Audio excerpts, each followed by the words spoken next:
Bueno, básicamente este taller surgió porque hablando con Patricia Vega me dijo que esta era una necesidad y bueno, en mis estudios de maestría la Universidad de Helsinki, digamos, siempre invierte muchos recursos, digamos, justamente en este tema, en escritura académica, porque se ha considerado como que tanto a nivel de facultad como de estudiantes siempre hay problemas a la hora de escribir, ¿verdad?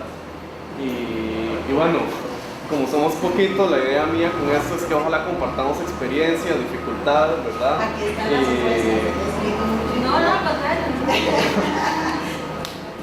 Pero es eso, justamente, de hecho lo que dice Lorna es muy importante porque, o sea, lo que yo voy a hablar de hoy es un poco cómo organizar la información, que a veces es un poco difícil, un poco de estilo, digamos, como algunos consejillos, digamos, que son útiles, o sea, porque evidentemente cada uno tiene nuestro propio estilo, y finalmente cómo generar el hábito de escribir, porque, o sea, ciertas herramientas, digamos, como que se han probado, que realmente funcionan, y que yo mismo las he probado, porque al final, como dice Humberto Eco, escribir es una cuestión de entrenamiento, es decir, es un hábito, digamos, y bueno, yo básicamente este taller lo hice basado en un libro de Humberto Eco que se llama Cómo escribir una tesis, que da consejos sobre cómo escribir en general académicamente, y otro libro de un psicólogo que se llama Paul Silvia, que se llama Cómo escribir un montón, una guía para la escritura académica, digamos. Entonces, ojalá, digamos, compartamos las experiencias y veamos, o sea, y empecemos a utilizar las herramientas que les traigo, ¿verdad? Entonces, primero yo quería comenzar con esta tabla de escritores famosos y cómo era su rutina. Digamos, el azul es el tiempo de dormir y el rojo es el trabajo creativo, digamos, el momento de escritura como tal, y los demás puntos son los trabajos, las comidas, pero como vemos, digamos, por ejemplo, está, es que no lo ve muy bien, pero está Beethoven, está Darwin, está Charles Sigmund Freud. Ellos tenían una rutina, digamos, y básicamente esa es la clave si queremos escribir una rutina. Es difícil. ¿Quién? ¿Yo? Ah, sí, no, yo también. Pero por ejemplo, mira, este escritor japonés, Murakami, comienza a escribir a las 4 de la mañana. Digamos, yo no podría. O sea, es que hay gente que funciona así. Sí, exactamente. ¿Cómo? Los rojos cuando se Ajá, exactamente. Y o sea, como hay gente que escribe mucho, hay gente que escribe poco, pero lo importante, como vamos a ver más adelante, es la regularidad, digamos, como la regularidad es lo que crea el hábito, y hay ciertas técnicas, digamos, que ayudan a crearlo. Entonces, primero, a la hora de escribir académicamente podemos decir que hay dos grandes estilos, digamos. El primero, que se le llama el estilo europeo continental, y podríamos decir que esto es más teórico, en el sentido de que el argumento se construye a través de premisas y discusiones, y hasta el final la hipótesis, o por decirlo así, el punto se expresa, es como una narrativa detective, digamos, y generalmente tiene muchas citas, ¿verdad? Es como leer un filósofo, es un poco como leer filosofía, tiene mucho lenguaje literario, y esto hace que al lector se le exija atención y deducción, porque por decirlo así, las relaciones del argumento no las dejan como tan claras, digamos, quieren como que haya más, a través de ese tipo de escritura, que el lector se envuelva más. Y Mauranen, que es de hecho una autora finesa que estudia estilos de escritura, dice que tiene una retórica poética, porque este estilo busca o sea, utiliza un lenguaje abierto para que el lector interprete, digamos, activamente. Ajá. cuando solo cuando es teórica o también fueran con datos. Con datos. Sí, o sea, como ella lo que hace es un análisis de tendencias, ¿verdad? O sea, ella lo divide a nivel europeo, que igualmente es difícil, porque yo diría que esto es como más, por decirlo así, como los países nórdicos, Francia un poco, no sé España cómo será, digamos, que ya no lo tomo en consideración, pero pero digamos, sí tienden más como aunque hayan datos, digamos, como a favorecer ese tipo de lenguaje, digamos, como de un poco de lenguaje poético, digamos, o literario. Y les trajo un ejemplo de mi lector de tesis. Digamos, así comienza un artículo de él, sí, está en la primera línea. Y en las últimas décadas, un número influyente de teóricos sociales han producido diagnósticos coyunturales que sugieren el fin de la llamada primera modernidad.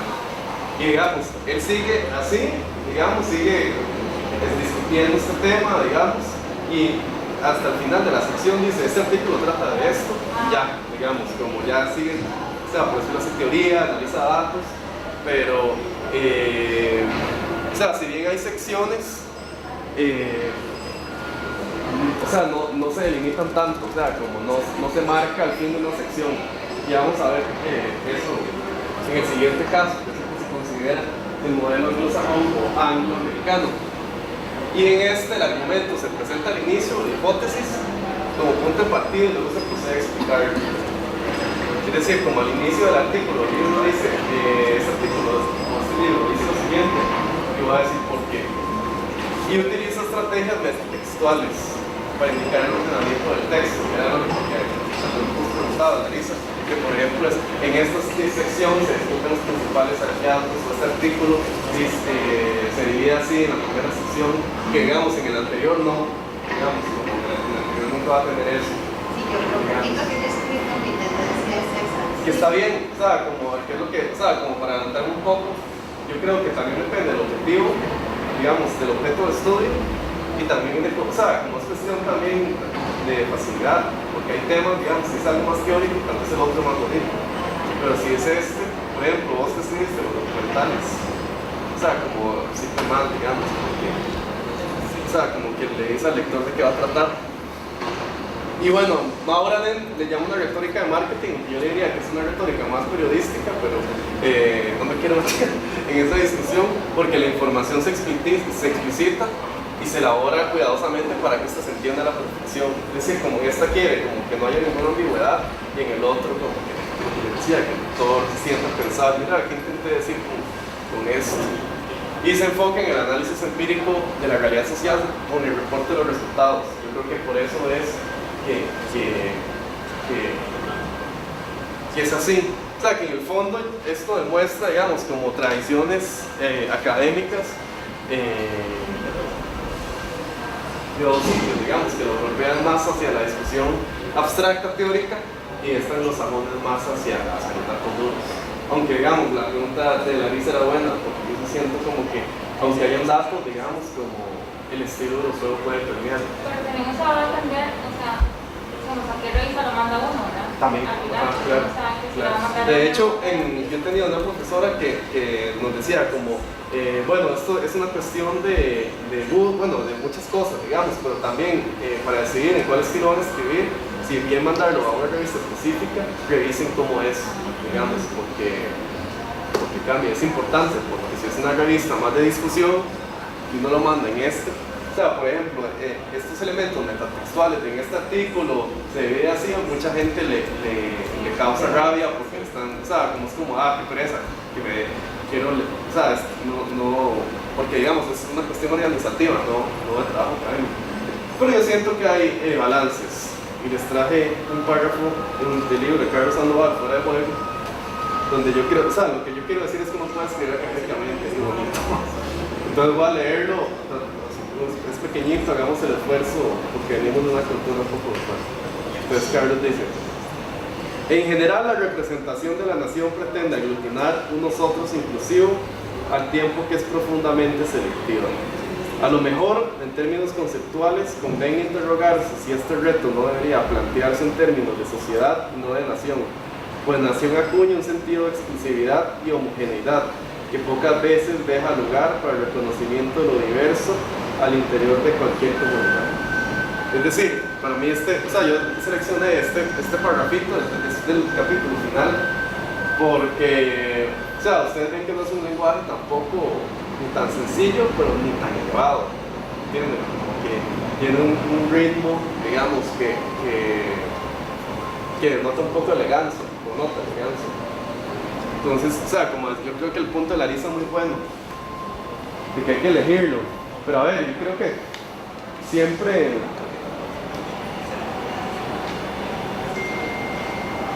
O sea, siempre nosotros vamos a estar... Por ejemplo, a mí me gusta el anglosajón, digamos, porque es más directo.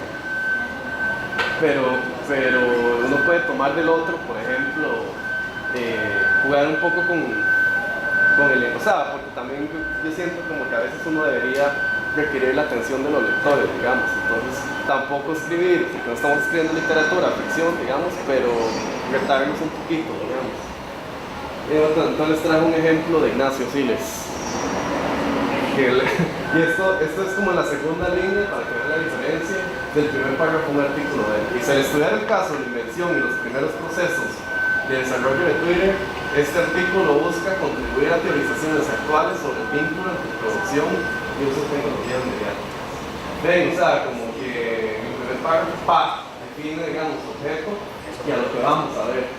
Yo siento que ese tipo de artículos son muy convenientes para ponerlos en literatura para los estudiantes, porque hay profesores que les ponen a los estudiantes de primeros años con los otros estilos y de pobrecito. Uno no entiende ni la mitad, ¿verdad? Y uno hace que pobrecito, de los chavales menos, porque es demasiado complejo. Entonces yo creo que, o sea, que como profes deberíamos hacer un esfuerzo por tratar de buscar esos estilos para los primeros años de carrera y tal vez dejar los otros para los últimos. Sí, no, y de hecho yo siento como que este estilo es el que facilita escribir mejor, ¿verdad?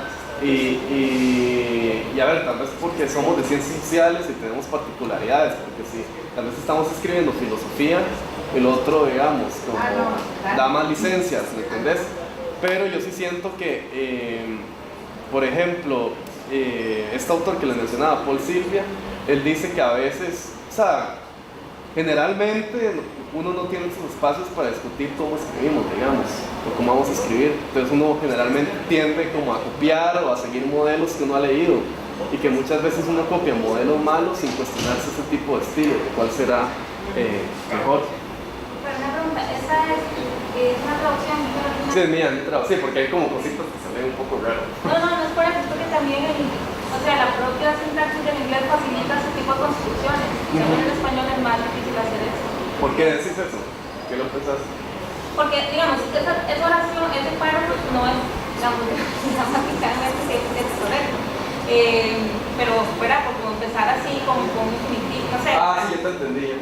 Me explico, o sea, la propia sintaxis del inglés facilita una escritura más fluida. Sí, En español, para hacer algo así, es más difícil. No sé, digo que es imposible, pero yo creo que el inglés facilita ese tipo de... Sí, de hecho yo lo traducí literalmente, digamos, pero yo sí siento que al español la fórmula que se recomienda siempre es voz activa, sujeto, verbo, predicado, digamos, sin oraciones subordinadas ni nada. Ahora lo vamos a ver un poco más, digamos. Entonces, ahora sí, hablemos un poco de organización de la información, digamos. Porque, digamos, este es el primer paso para escribir cualquier cosa. Y Humberto Eco, él dice que hay dos cosas diferentes, que a veces se toman como iguales: bibliografía y lista de referencias. Para Humberto Eco, una bibliografía es la documentación de fuente de un tema que va a servir de guía para entrarse en esto. Entonces, incluso él dice como que si uno le interesa un tema, que coja un libro, uno sabe que está el tema, vea la bibliografía del libro, la lista de referencias, y anote, digamos, a lo que uno está leyendo, porque porque al final uno va a hacer un documento como de 100 fuentes, que no es que uno las vaya a leer, pero por lo menos va a ser una guía que le va a permitir a uno ver qué leer, digamos, y eso va a ser, digamos, que al final uno tenga una lista de referencias, que es las que uno usó en el trabajo, digamos. Yo hablo de esto porque ya me parece que esto es, o sea, como que esta metodología es muy útil, yo lo he usado y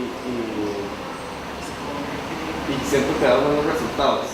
Pero bueno, él habla de utilizar fichas, digamos, que es algo muy viejo, pero ahora puede ser un documento en Word o en Google Doc, ¿verdad? Y de hecho les trajo un ejemplo. Pero yo la sigo más. Ok, entonces por ejemplo, él habla... Porque ¿sabe por qué? Porque usted puede estar, tal vez, perdón, que leyendo un documento, yo siempre lo paso, los paso en la compu, pero para mi cerebro es más fácil como leer un documento en digital y de repente ir... sí, para mí también. No, y por ejemplo, las fichas permiten ordenar por color, y por ejemplo, él habla de que primero hay que hacer las fichas bibliográficas, que es de lo que yo hacía, entonces él decía, una ficha, una nota, digamos, como la fuente, ya para irla a buscar posteriormente. Luego él habla de las fichas de lectura, que yo voy a hablar de esas, que es fichas en las que uno documenta lo que uno ha leído, digamos. Esto es súper útil porque, digamos, como si uno lo tiene, ya sea en un documento o en fichas físicas, uno, digamos, como siempre lo va a tener a mano. Digamos, a veces uno no tiene tiempo para retomar todo el texto completo, pues si uno tiene fichas, uno dice, como aquí ya tengo lo importante, los pasajes correctos y la referencia. Luego hay que trabajar las referencias en notas, que lo llama, que es incluir las referencias en el formato específico dentro del texto. Y luego la bibliografía final o la lista de referencias, que es cuando se hace la lista de las fuentes bibliográficas que se utilizó en la obra. Entonces, primero quisiera hablar de lo que dice fichas de trabajo, que son más como las que decía Lorna, que son más funcionales, digamos. O sea, depende de cada quien. Digamos, entonces dice que uno puede tener fichas de ideas, que es que a partir de un tema o una idea de investigación se anotan fuentes. Entonces, por ejemplo, en una ficha, no sé, que me interesa esto, yo puse cualquier tontera, viajes en el espacio, ¿verdad? Entonces, que me interesa ese tema, la narrativa de viajes en el espacio, entonces pongo, asigno un color a viajes en el espacio, el tema, y pongo, Crónicas Marcianas de Ray Bradbury y tales páginas. También están las fichas de autor, que son muy útiles cuando no se un trabajo con autores como que la hizo la Sara Freud o Foucault, digamos que a lo largo de su obra a veces muchos conceptos cambian, entonces uno, no sé, tiene asignado amarillo para Foucault y pone poder, tal obra, tal otra obra, esto es más, o sea, esto es más que todo para ayudar a uno a empezar a organizar, o sea, la información, porque a veces es un poco caótico, ¿verdad? A mí lo que pasaba al principio era que yo como que me apasionaba leyendo y cometía el error de no apuntar los números de páginas. Sí, decía, no, ¿qué hice? ¿Ves? Y eso es para eso. O sea, porque de hecho, Humberto Eco dice una cosa que me dio mucha risa, porque es como, que si uno, o sea, porque cuesta también, porque uno se está apasionado leyendo, ¿verdad? Y uno está como, sí, no sé qué, y en cambio uno tiene que hacer una pausa, ¿verdad? Anotar las referencias, si uno piensa que el extracto es útil, copiarlo, romperlo es más fácil con los PDF, ¿verdad? Nada más uno le da copiar y pegar, pero al final uno tiene ya todo ordenado, digamos, y nada más ahora van a ver como mover el orden y empieza a redactar. Y bueno, también hay otras que le llama, digamos, esto es lo que decía Lorna, te me adelantaste, que siempre es bueno tener la referencia en las fichas, el número de página por lo menos, digamos, para no perder la guía. Y él dice que también pueden haber fichas de conexión, que es como poner ideas que uno tenga sobre cosas que se pueden unir en el trabajo, de preguntas, digamos, como de preguntas que uno todavía tiene sobre el texto, o también de recomendaciones que otros le han dicho y uno las ordena. Pero yo creo que las más útiles son las fichas de lectura. Y esta yo creo como que lo que uno hace es reportar, digamos, lo que uno leyó y ordenarlo. Y estos que tienen que tener, primero, la información bibliográfica precisa, es decir, ojalá si vamos a usar, digo APA porque es como lo más usado acá, pero que ya esté lista en APA, digamos, y si estamos trabajando en digital quiere decir que cuando hagamos el trabajo listo, nada más de copiar, tal cual, listo. Y información del autor, digamos, datos útiles que uno pueda tener, un resumen, y eso depende de lo que uno quiera hacer, digamos, de la obra. La transcripción de los pasajes que se desean citar, siempre con el número de página, como nos recordaría Lorna. Observaciones personales, y que esto siempre esté separado para no confundir la obra, lo original de lo que uno tenga que decir. Y bueno, un último punto, como organización dentro del trabajo, uno poner posibles secciones en las que uno pueda utilizarlo. Y yo hice esto. Sí, yo lo hice en compu. Sí, o sea, lo que decía antes, como, bueno, a Lorna, a mí también me gusta escribir. De hecho, esto lo hice mal porque yo cometí el error de que como yo tenía los textos, yo los subrayaba y nada más acá ponía lo básico. Yo ponía como principales hallazgos, la metodología, observaciones críticas y la referencia al final. Entonces, así yo fui trabajando varios textos. Aquí ya los ordené como por grandes categorías. Por ejemplo, este era mi estado de la cuestión de la tesis. Entonces, lo que uno lo ordena, digamos, y esto en serio es súper útil, porque uno ya ordenado, básicamente uno nada más redacta, digamos. Uno redacta y tiene el trabajo. Y en caso, por ejemplo, que yo quiera regresar al texto, yo ya lo tengo acá, sintetizado, digamos. Aquí el problema que yo hice, lo que hacía es que yo no copié las citas, digamos. Entonces, por ejemplo, muchos trabajos, libros, los dejé allá en Finlandia y ahí sí está el problema, digamos, porque yo no tengo la referencia directa. Pero no fue como familiar. A veces aparecen, sí, a veces no. Pero esos trabajos previos que uno escriba. Ajá, exactamente. Sí, es importante porque a veces uno tiene tantas cosas que le cuesta organizarse. O sea, lo que decía antes, ahora con Google Docs, perdón, es súper sencillo tenerlo, digamos.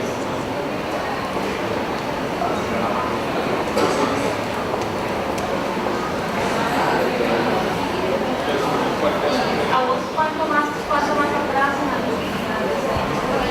una regla, más o menos? ¿Cómo, perdón? ¿Cuánto tiempo atrás en Pero para mi tesis. No, era así de sentido.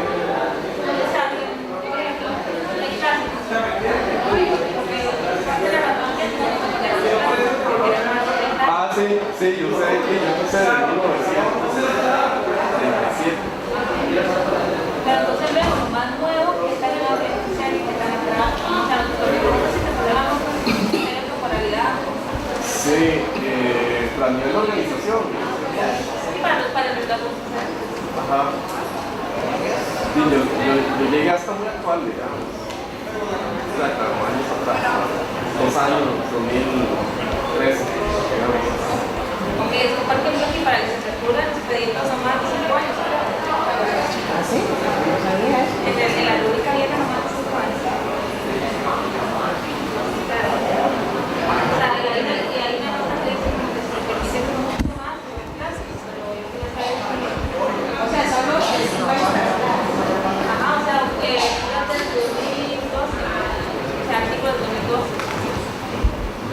Sí, yo sí siento. Es relativo, ¿no? Sí, es relativo. Claro, vas a tener, hay clásicos que no vas a poder quitar. Pero luego que la mayoría de tus antecedentes en investigaciones similares se dan en hace más de 5 años.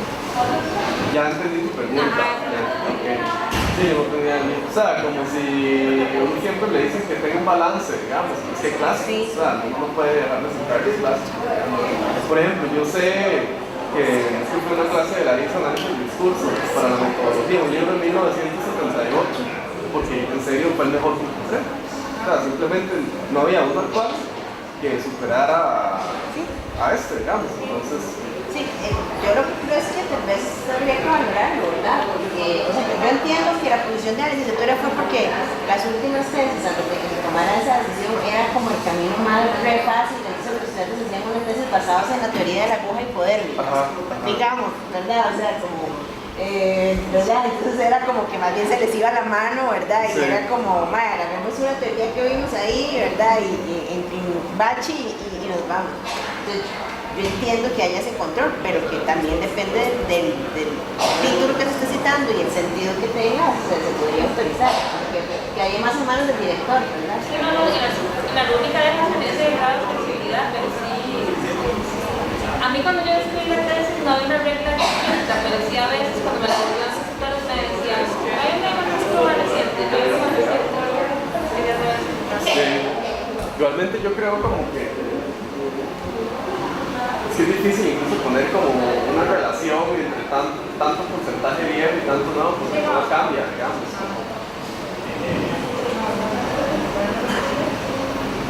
Y bueno, O sea, como en serio, yo les puedo decir, las fichas de lectura funcionan mucho. O sea, como si no lo hemos utilizado antes, les sugeriría hacerlo como recomendación, porque, o sea, al final es muy sencillo, en serio. O sea, como al final uno nada más redacta, digamos, con todo lo que uno tiene a mano. Y bueno, antes de pasar a otro tema, algo importante en este proceso es algo que Humberto Eco le dice humildad académica, que es que nunca, un poco relacionado con lo que Larisa decía, que no hay que dejar de pasar fuentes que consideremos irrelevantes o poco famosas también, porque a veces nos pueden ayudar o sea, a veces uno no sabe dónde puede encontrar la inspiración, es lo que dice él. Y él siempre dice que él en su tesis doctoral, quien le resolvió su problema, que era algo así, él era como de filosofía, era como la estética de Santo Tomás de Aquino, fue un librito de un monje que se encontró en una compriventa en la calle, digamos, como que el sitio menos inesperado, él encontró la solución a su problema de investigación. Y también la elegancia académica, que es el detalle en todas las partes de un trabajo, incluido las referencias bibliográficas, digamos. Yo creo que las fichas de lectura, ayudan a eso, digamos, de que esté ordenado, de que siga el formato y más importante de todo, lo ayudan a uno a que el proceso de escritura sea más sencillo, digamos. Entonces, bueno, ahora quisiera dar un poco de reglas de estilo. Que bueno, que cogí las de Humberto Eco, Paul Silvia, el que le mencionaba antes, da otros textos también dan ciertos lineamientos, pero yo siento que, o sea, yo al final elegí estas porque capturan el espíritu de muchas perspectivas, digamos. Entonces, el primero es que Humberto Eco dice que no somos Proust, en el sentido de que antes lo hablaba con Lorna, hay que evitar oraciones largas y que se aparecen, fragmentarlas, y es muy importante que a veces tenemos como un filólogo interior que no tenemos que tener miedo a repetir el sujeto varias veces. Pero mira, es que bueno, yo voy a ver qué hago para que también tenga estos cursos, ¿verdad? Porque es lamentable, pero por ejemplo, a mí me ha pasado ser lectora de tesis donde los directores, a quienes claramente yo tengo que respetar porque son los directores y yo soy una simple lectora, le dicen a los estudiantes todo lo contrario. Sí, entonces los estudiantes hacen un párrafo como este y el director les dice que le metan ahí carnita, digamos, para hacerlo así, y los chicos que no tienen tanta experiencia se les hace una bola y al final termina un texto un poquitito como medio Frankenstein porque uno siente que es muy forzado, no, que los chavos se obligan a alargar los párrafos. Y vos tenés toda la razón, porque algo ya lo es el siguiente punto, pero hablemoslo ahora, que nosotros no estamos escribiendo literatura. O sea, esto es un trabajo académico que estamos hablando de un tema y lo estamos reportando de alguna forma, digamos. Y a veces repetir el sujeto es lo más sencillo para que se entienda, digamos. Entonces, por ejemplo, damos el primer ejemplo, que tal vez es el que decía Lorna, que es el que a veces piden muchos directores.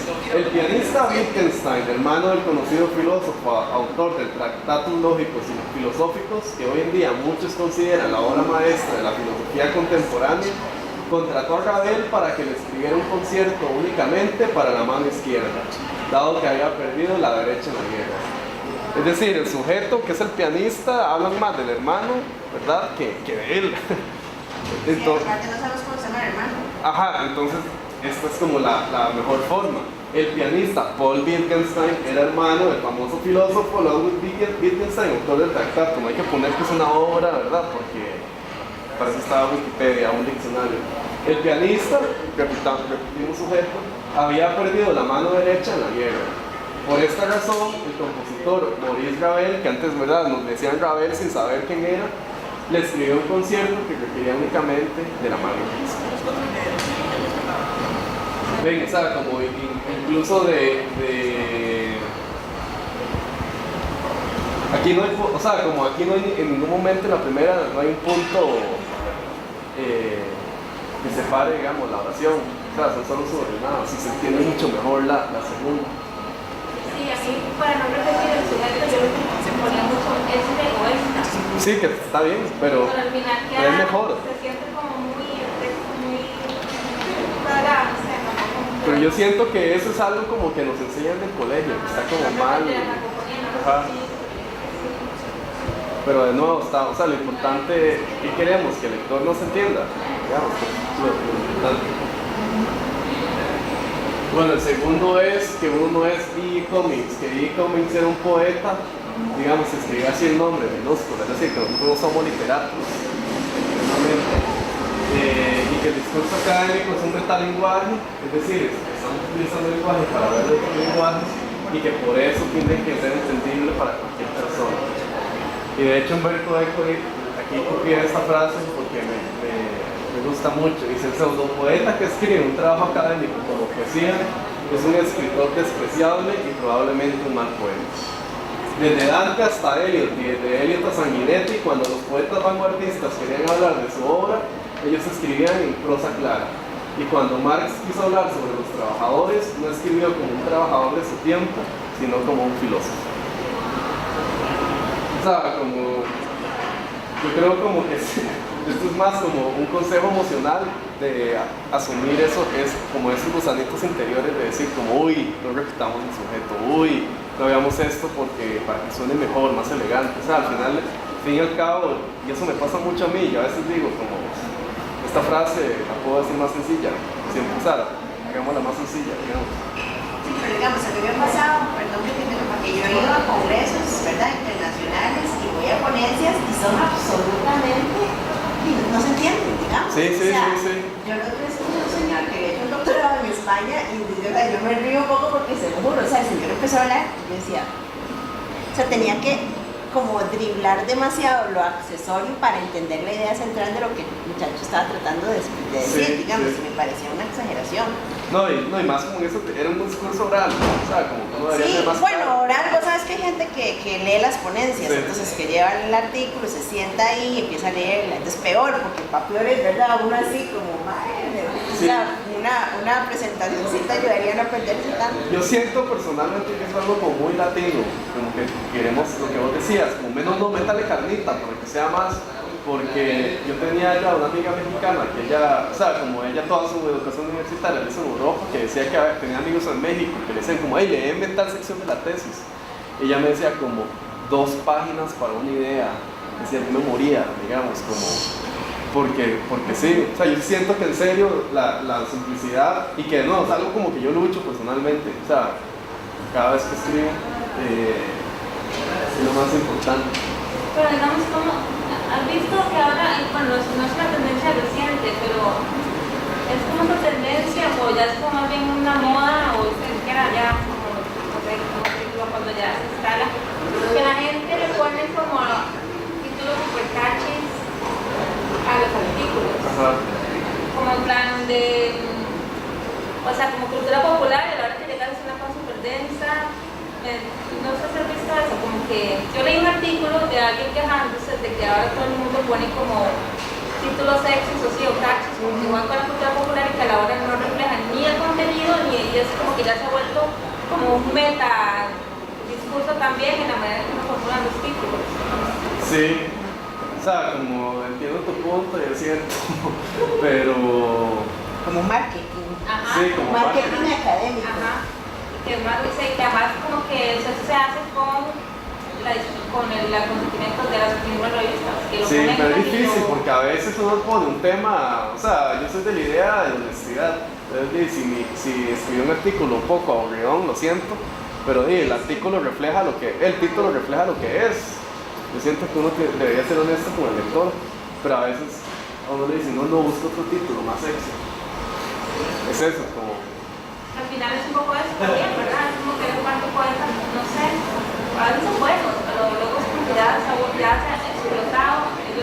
Sí. No, el problema es poner un título que al final no refleja lo que hace el artículo. No, porque lo que pasa es que entonces ponen el título como catchy y luego unos 2 puntos y la explicación que tenía como esto de ponerlo en cosas claras. Sí. Sí, yo sinceramente creo como que la gente debería escribir ficción para que escriba mejor este tipo de artículos, digo yo, porque si no tiene el escritor, ¿cómo se dice? Amarrado interiormente, hay que soltarlo. Bueno, aquí hay uno que se llama Why do academics and PhDers carefully choose using styles for articles and chapters? Para compartirlo, ¿verdad? Ok, bueno. Sí. Bueno, otros puntos. Empezar nuevos párrafos frecuentemente para agilizar la fluidez y el ritmo narrativo.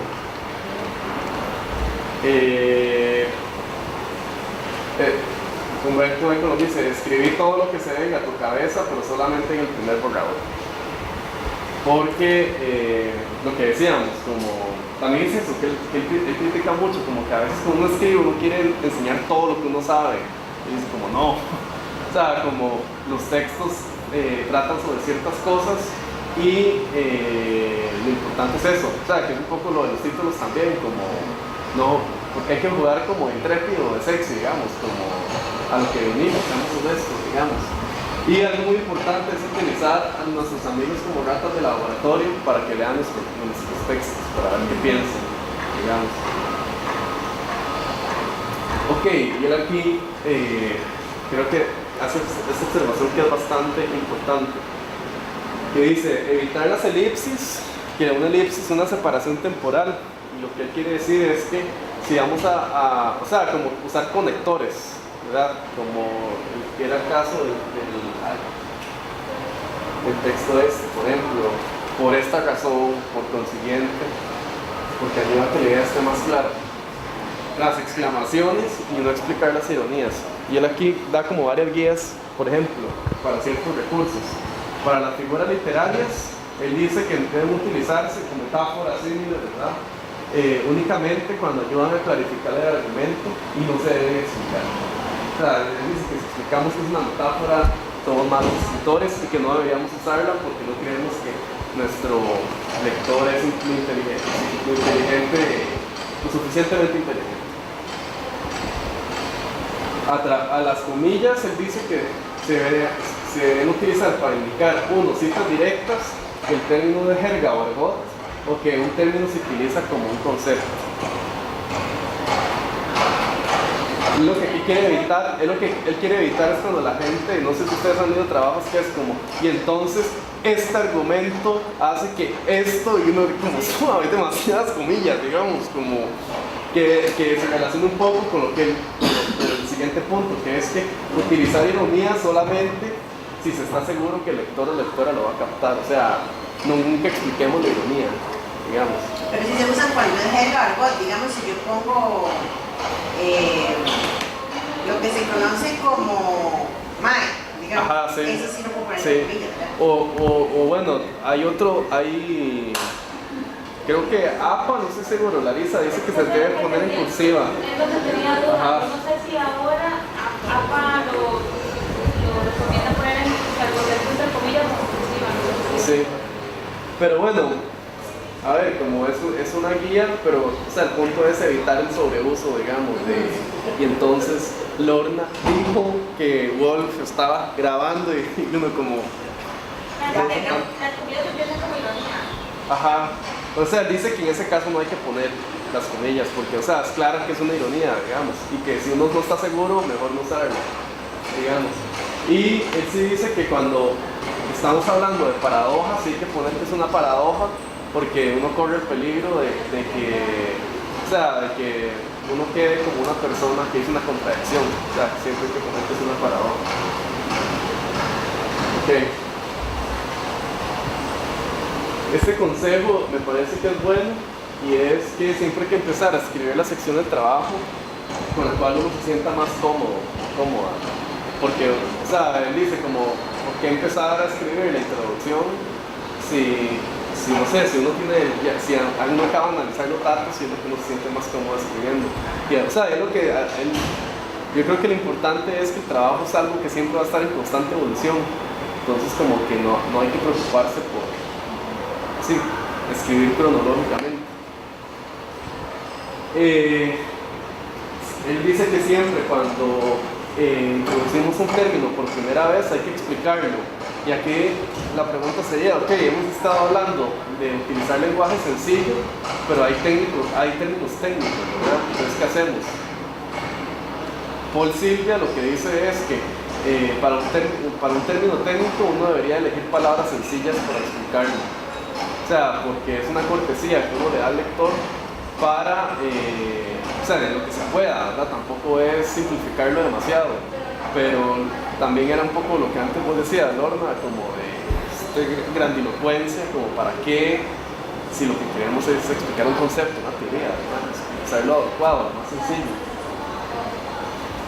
Y bueno, él dice que no es necesario indicar las nacionalidades de los autores citados, porque, o sea, él lo que dice, lo dice si no definamos,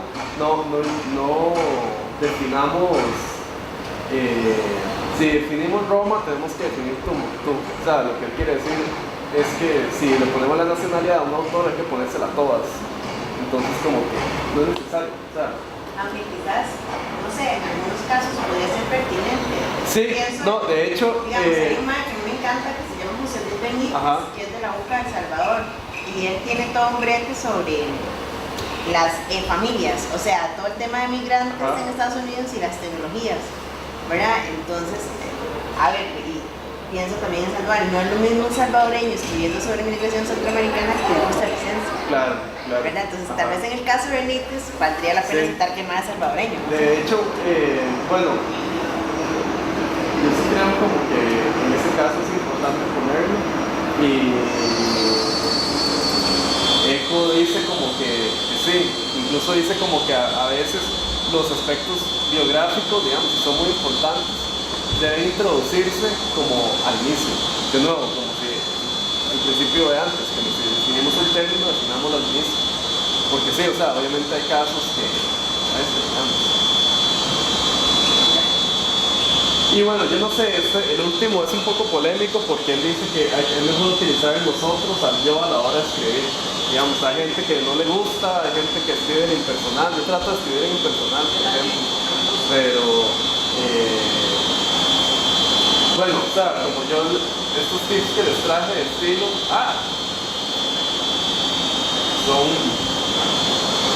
son guías que yo considero útiles, digamos, que le ayudan a uno a trabajar mejor, digamos, pero que tampoco están escritas en hierro. Entonces, bueno, tal vez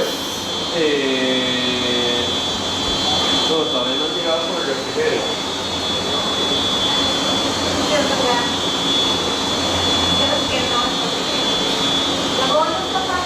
Sí, claro, sí, esta frase de escribir productivamente implica acciones que no estás haciendo, pero que podrías fácilmente hacer. Y ahora vamos a hablar de hábitos. Realmente cómo hacer para escribir.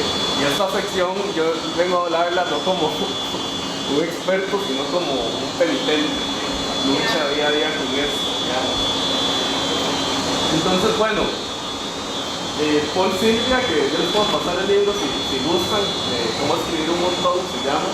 Él trata de demoler lo que él llama excusas tramposas, digamos, que nos decimos a nosotros para no escribir, ¿verdad? Entonces la primera es que no tengo tiempo de escribir. Y él dice que el tiempo no se encuentra, sino que se designa. Y esto es clave, digamos, como lo decía al inicio. A mí me gusta un poco leer sobre las rutinas de escritores.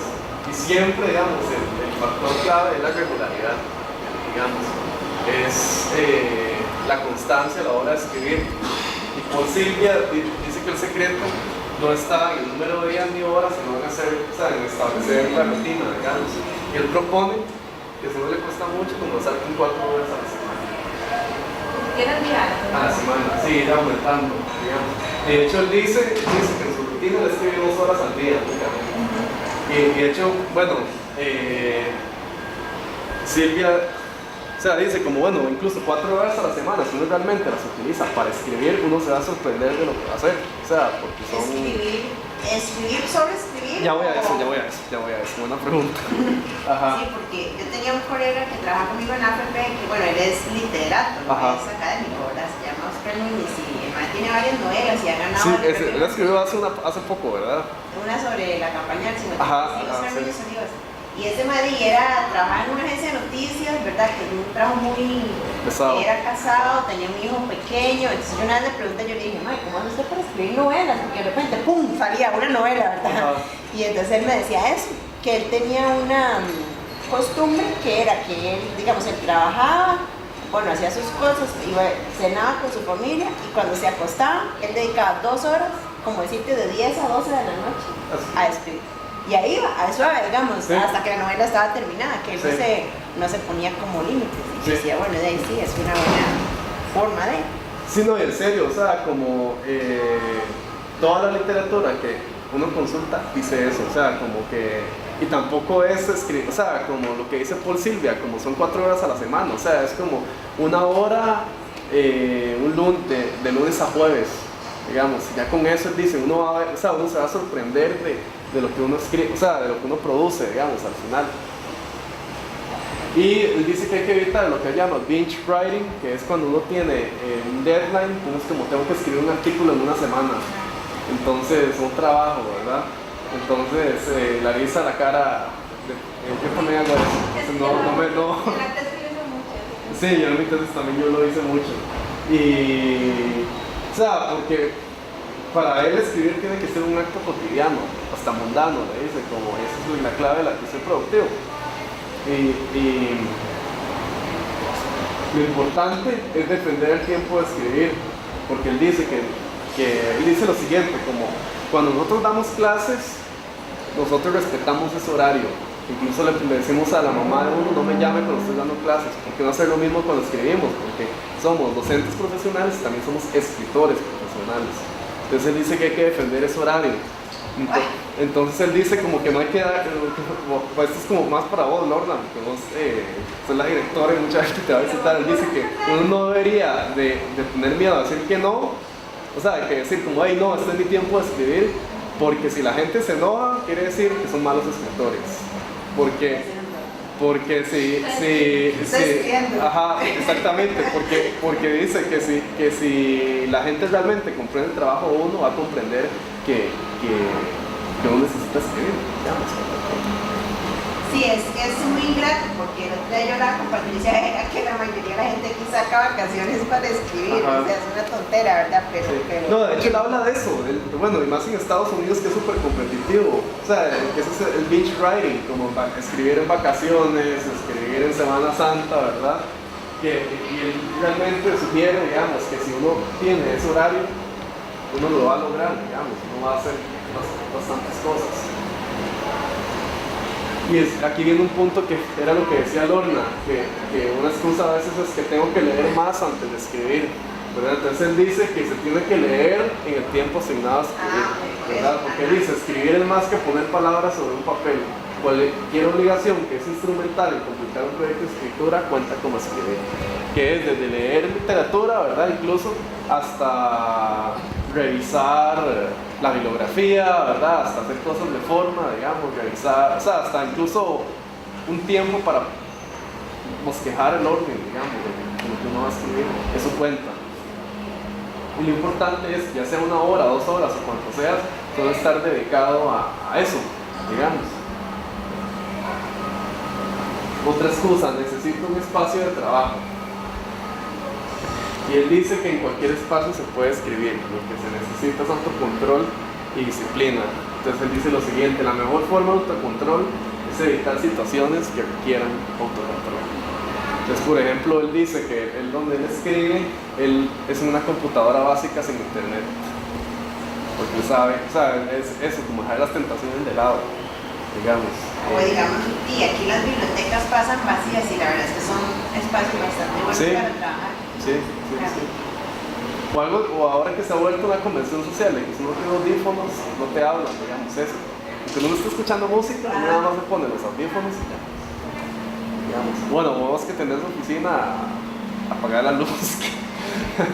Porque vos me dijiste que cuando está prendida, Pues mira, a mí me ha pasado todo. Una vez apagué la luz y me encerré con llaves y y un profesor casi me bota la puerta, pero era un profesor invitado de un gringo. Ajá. Y se le juro que el más me decía así, ra, porque el más sabía que yo estaba ahí y me decía, ra, porque yo le digo, y yo dije, aquí que está hace la puerta, pero yo no le voy a abrir, y no le abrí. Pero, pero sí, es un poquito difícil a veces. Sí. Que de hecho Paul Silvia habla mucho de las de situaciones como la tuya, en la que uno, o sea, tiene un trabajo administrativo y que es difícil, entonces él dice eso, como que realmente hay que defender ese espacio, digamos. O sea, también es parte del trabajo de uno. Y bueno, la última excusa es que necesito inspiración para escribir. Y bueno, de hecho él citó una investigación en la que se pusieron 3 grupos a escribir, y el que menos escribió en el tiempo dado fue el que les dijeron escriban cuando estén inspirados. Y él lo que dice es que los escritores serios escriben inspirados o no. Con el pasar del tiempo ellos descubren que la rutina es una mejor amiga que la inspiración.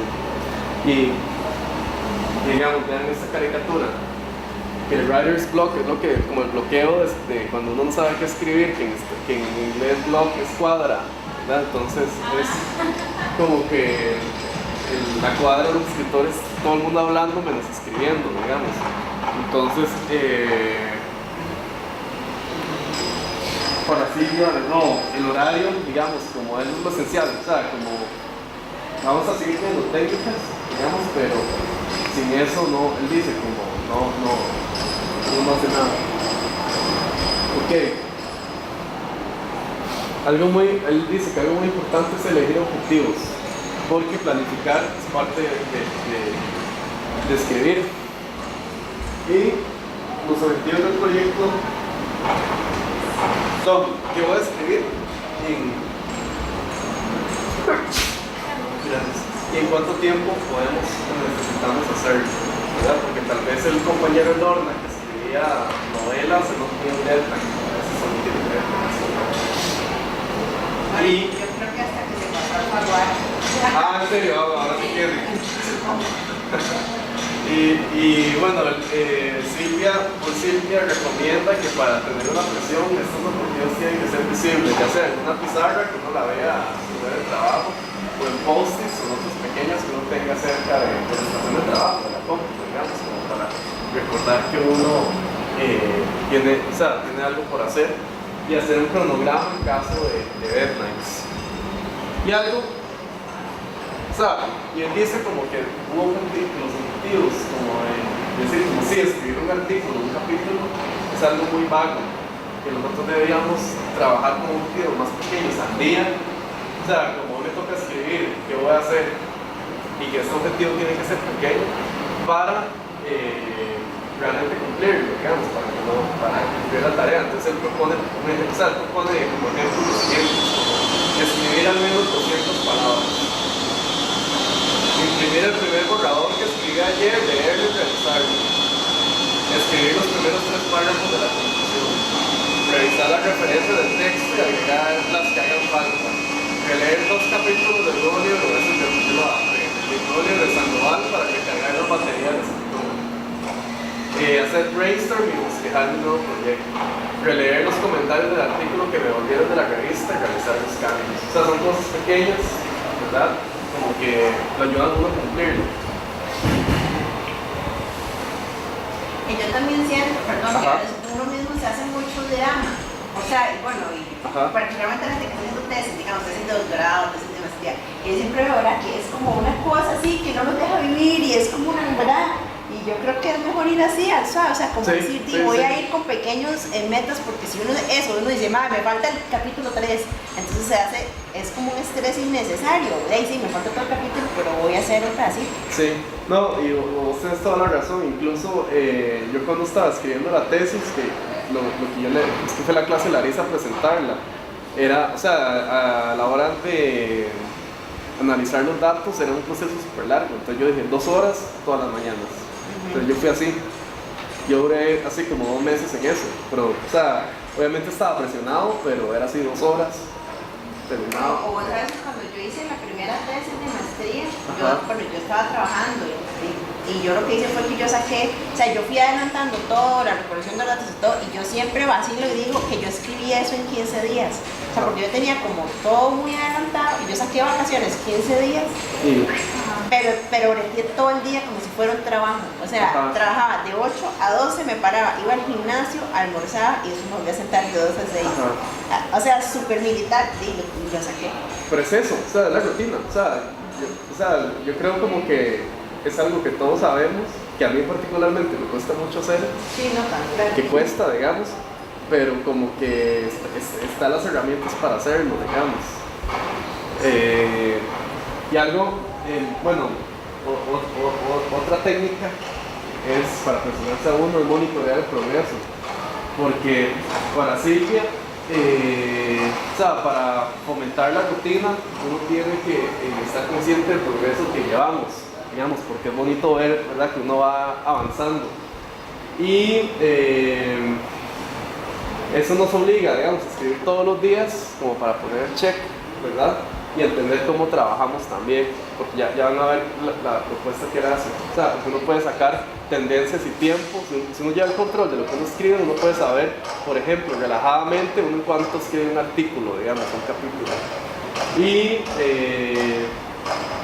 bueno, tampoco, que es lo que decía Lorna, no presionarse, porque hay días en que uno no escribe mucho, pero lo importante es escribir, digamos, lo importante es sentarse. Uno escribió un párrafo, pero uno se sentó y lo hizo.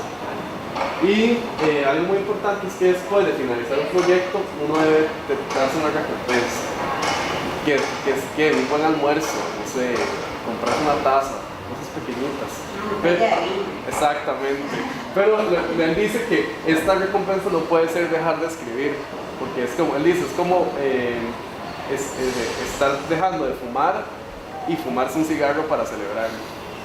Sí, pero dime, ¿qué pensás vos o qué dicen estos autores de descansar, digamos, el domingo o un día a la semana? No, claro, o sea, de hecho eso es una muy buena pregunta. Creo que no lo expliqué muy bien. O sea, ellos no dicen que uno tiene que escribir todos los días. O sea, ellos nos dicen, no es cuestión de días ni de horas, sino de rutina. Entonces, por ejemplo, si él dice 4 horas a la semana, si vos decís que me voy a escribir estas 4 horas solo los miércoles, es hacerlo todos los miércoles, así todos los miércoles. O por ejemplo, solo voy a escribir de lunes a jueves, 1 hora cada día, lunes, martes, ¿entendés? Porque sí, claro, o sea,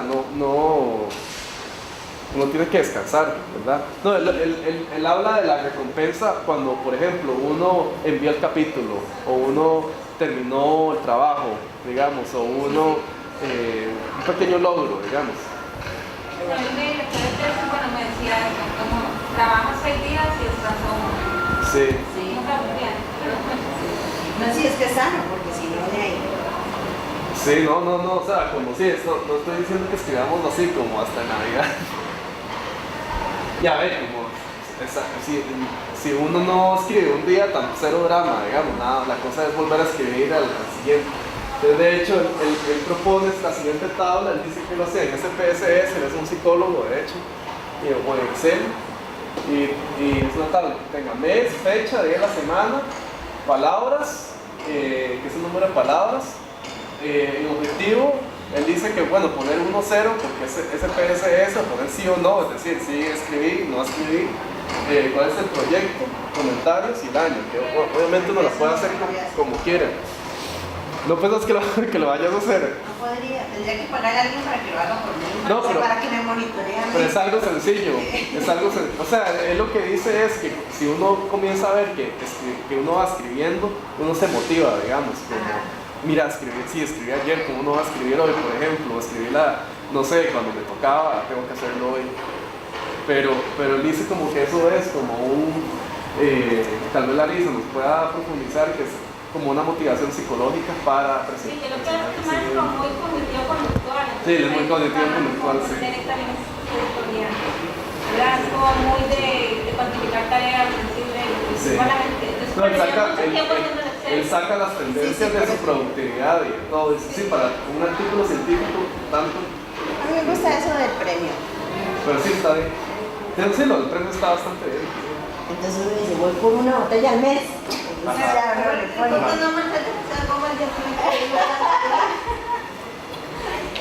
Sí, no, sorry. No, porque la toma el día Yo que no, la noche antes del día de descanso. Ajá, y bueno, y este recurso, digamos, para mí es de los mejores, digamos, y de hecho yo escribí la tesis en un grupo de escritura, y es un grupo de escritura, es un grupo en el que uno puede hablar sobre los proyectos que uno está haciendo, uno escucha ideas, insights sobre los retos de escribir de los demás, y también uno ayuda a los demás a definir objetivos que sean razonables. ¿Y cómo funciona esto? Es un grupo en el cual las reuniones son semanales y hacemos lo que acabo de decir, digamos, hablamos de lo que estamos escribiendo y nos hacemos presión para continuar haciéndolo. Y también, o sea, muy importante, es una forma de recibir apoyo, digamos, escribir no es fácil, digamos, en algún momento. En el posgrado encontraba una idea que me parece que es como de Harvard, que se llama Oasis. Y es que, por ejemplo, durante 45 minutos nosotros nos reunimos aquí, pero hagamos todo. O sea, celulares, internet, todo, nada más estamos escribiendo. Y al cabo de, no sé, 45 minutos, media hora, todo el mundo tiene que compartir lo que escribe. Sí, bueno, yo aquí les traigo otra técnica, pero bueno. Estaba pensando que podríamos hacer algo así en licenciaturas. Sí. Hacer como un club de escritura de tesis o algo así. Sí. Tal vez con la Comisión de Trabajo. Sí, no, sí, no, súper bien. De hecho, o sea, yo en serio, yo estuve en un grupo de escritura que fue organizado por la U y es como una práctica institucional de la Universidad de Helsinki. Sí, pero yo sí creo como que en serio, esto para uno, o sea, para los investigadores del SICOM, sirve mucho. Para los investigadores del SICOM que no vinieron. Sí, me quedé con los títulos ahí, los reconocimientos. Qué barbaridad. No, pero Marín está enfermo, ¿sabes? No, sí, está súper enfermo. Mañana vengan el Consejo Científico de Belén. Sí, no, entonces, o sea, un grupo de escritura, ¿cuáles son los pasos para formarlo? Primero, establecer objetivos concretos y a corto plazo para mantener el progreso del grupo. Esto significa como que uno elige a una persona asignada para que, por ejemplo, diga, Lorna, ¿qué quieres hacer esta semana? Que Lorna diga, escribir la sección de metodología. ¿Qué? Lorna, ¿qué quieres hacer? Recopilar información para las consideraciones teóricas. Clarisa, trabajar los datos. Desde la semana siguiente, Clarisa, lo hiciste, sí, uy, no. Y la gente iba igual que no hubiera hecho. Sí, o sea, lo importante es ir, o sea, yo muchas veces yo decía, no logré hacerlo completamente, entonces aún no. Bueno. Sí. No, eso también es importante dejarlo, está bien, o sea, como que no somos máquinas. O sea, como a veces uno habla de este tipo de herramientas y no se siente así, pero está bien, o sea, como fallar, o sea, está bien no hacerlo, pero o está bien hacerlo parcialmente, porque al final de cuentas hiciste la mitad, digamos, y puedes tratar de recompensar a la siguiente o acomodarte, digamos. Si lo piensan para lo de licenciaturas, tendrían que analizar también la cuestión como de trabajo en grupos, como de construir espacios de comunicación. Sí, eso es difícil.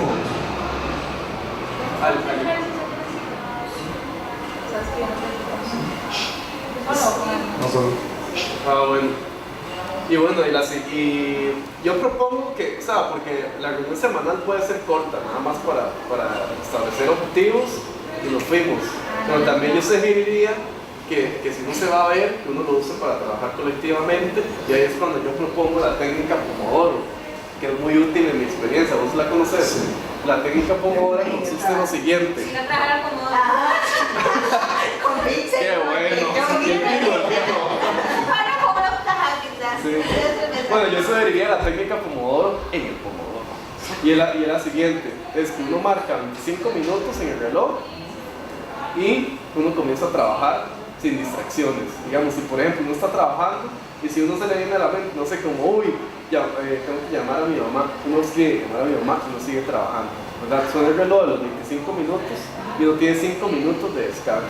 Entonces uno habla, no sé qué, no sé qué, se acaban los 5 minutos, vuelve a los 25 minutos en 4 ciclos y luego uno tiene un descanso de media hora. Sí, y dependiendo del tiempo que uno tenga, o sea, porque si uno va a trabajar una tarde, los 4 o sea, nada más son 4 ciclos y uno ya se va, pero si es todo el día, uno puede hacer descanso de Porque media hora. yo lo veo, está timer, si uno lo baja. Ah, sí. Y en serio, o sea, ya esta técnica no solo para trabajar en grupos, sino como para uno solo es súper útil, digamos. Uno se asusta en serio de lo que hace, ¿sí? Ok. El paso 2 es apegarse únicamente a objetivos de escritura y no profesionales. Es decir, que en ese grupo solo se habla de escribir, nada más. O sea, como si queremos hablar del trabajo, decirle a Gis que coordina una reunión, ¿verdad? Y el paso 3, que a este le gusta a Lorna, es tener zanahorias como acá en el dibujito, es decir, es dar recompensas sociales informales. Por ejemplo, que Lorna dice, ya te mandé el artículo a la revista, entonces como, tomémonos una copa de vino después de esto, vamos por una cerveza. O sea, porque eso ayuda a estar motivados y también confrontar a alguien cuando regularmente no cumple sus objetivos. Pero el punto de la risa es bueno en el sentido de que tal vez por la cultura de acá ya la persona no cumple el objetivo y dejó de ir al grupo. Pero yo creo que, bueno, lo que decía Derek es importante en cómo se conforma el grupo, porque yo sí siento que si hay confianza, la persona, aunque no lo ha hecho, va a ir, va a decir como, ay, no lo hice, y se acomoda.